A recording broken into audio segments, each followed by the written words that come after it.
안녕하세요 여러분, 이기킴이에요. 자, 오늘도 호주에서 목수로 돈 버는 얘기 하려고 찾아왔습니다. I'm so in love with you. You got me down again.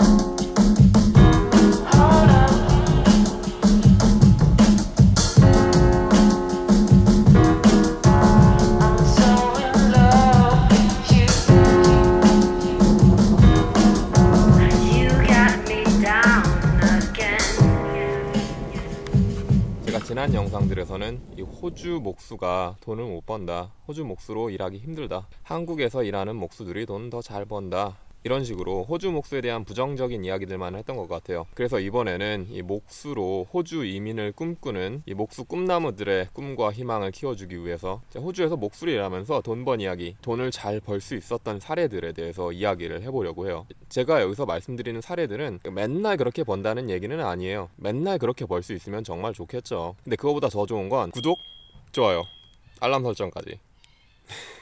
자, 일단 다른 이야기 하기 전에 제목에도 나와 있지만 제가 번 금액들을 먼저 이야기를 하고 시작을 할게요. 제가 이 현장에 나가면서 발행한 견적이랑 영수증이에요. 제가 청구한 총 금액이 호주 달러로 1573불, 하나로 125만원 정도 되죠. 근데 이 중에 143불은 GST라고 부가세예요. 이거는 내 돈이 아니고 호주 국세청에서 가져가는 돈이에요. 그래서 이 돈을 빼고 남는 돈이 1430불. 그리고 제가 이 현장에서 필요한 자재를 사느냐고 지불한 돈, 이거를 빼고 나면 제 주머니에 들어온 돈이 1340불이에요. 하나로 치면 100만원이 조금 넘죠. 그리고 여기에서 제일 중요한 게 작업 시간인데요. 제가 이 현장에 도착한 시간이 7시 30분이고 일을 다 끝내고 현장을 떠난 시간이 10시 30분이에요. 오전 10시 30분. 총 작업 시간이 3시간. 시급으로 계산하면 1시간에 446불, 한화로 35만원이에요. 출퇴근 시간 30분 해가지고 왕복 1시간을 작업 시간으로 쳐서 뺀다고 해도 시급으로 35불, 하나로는 26만원이에요.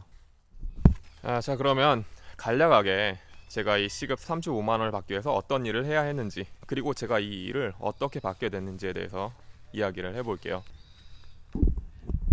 제가 이 현장에서 했던 작업은 크게 두 가지예요. 두 가지.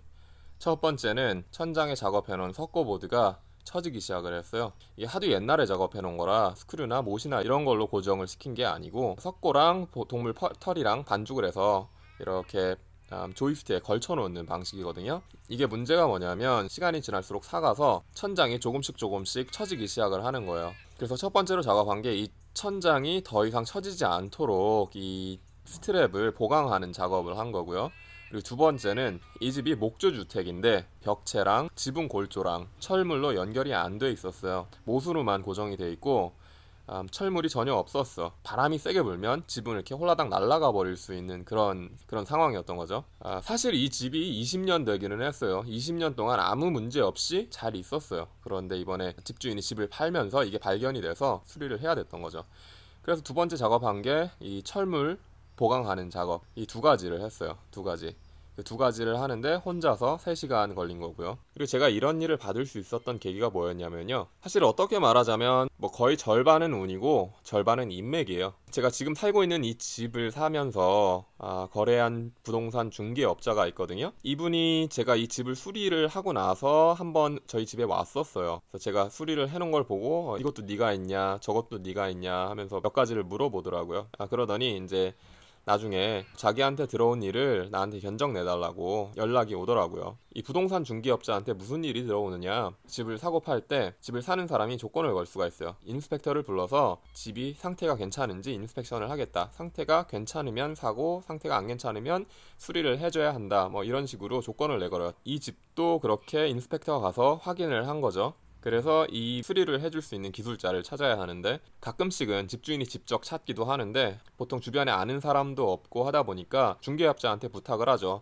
평소에 거래하는 그런 기술자들을 찾아달라고 이렇게 부탁을 하는 거예요. 이 집 같은 경우에는 집주인이 먼저 견적을 받아왔어요. 근데 이거를 보고 집주인이 조금 비싼 것 같다, 혹시 조금 더 싸게 할 수 있는 사람을 찾을 수 있느냐 하고 부동산 중개업자한테 부탁을 한 거죠. 부동산 중개업자는 전에 알고 있었던 저를 소개를 시켜준 거고요. 제가 처음에 이 견적을 내달라고 부탁을 받았을 때는 뭐 이제 아는 사람이기도 하고 하다 보니까 200불 정도로 견적을 내줬는데 이거를 보더니 부동산에서 너무 싸다고 다 빠꾸 맞았어.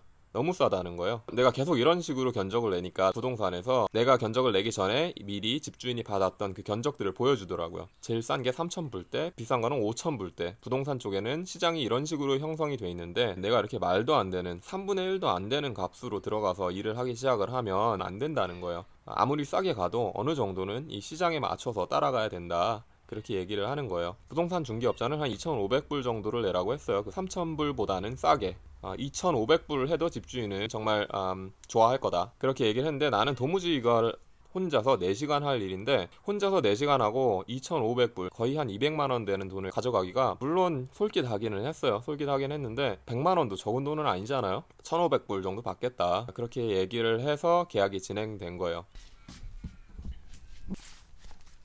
사실 내가 이 일을 안 했으면은 이 집주인은 이 3,000불 주고 이 수리를 맡겼을 거예요. 이런 게 어떻게 가능하냐. 이 부동산에서는 이 억 단위로 돈이 왔다 갔다 하잖아요. 수리하는데 100만원, 200만원 차이 나는 건 아무것도 아닌 것처럼 보여. 조금은 큰 돈인 것 같더라도 집을 빨리 팔아서 돈을 빨리 받고 싶은 거거든.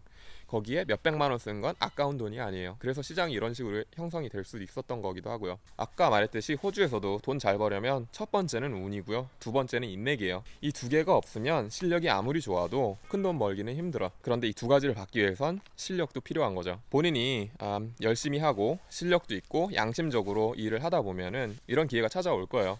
물론 처음부터 이런 걸 바라고 일을 할 수는 없어요. 저 같은 경우도 사실 이런 식으로 돈을 벌 수 있다는 걸 알게 된 지는 오래 안 됐어요. 지금 알려드린 거 이게 3번째로 부동산에서 일을 받은 거거든요. 이걸 알았으면 나도 아마 이미 공격적으로 이런 식으로 돈을 벌려고 들었겠죠. 돈 벌고 싶으니까. 지금까지는 큰 일이 있잖아요. 집을 이렇게 지어 올리는 일이 돈을 제일 잘 버는 줄 알고 그것만 했어요. 근데 그거에선 큰 돈 벌기는 힘들어요. 평범한 일당 시급 정도 버는 정도고 이런 식으로 부동산이라든지 큰 회사, 보수 유지를 들어가는 것들이 돈을 잘 벌더라고요. 사무실 건물, 뭐 빌딩 그런 데서 일해서 뭐 돈 번 이야기도 있거든요. 그런 이야기도 다음번에 이야기를 한번 해줄게요.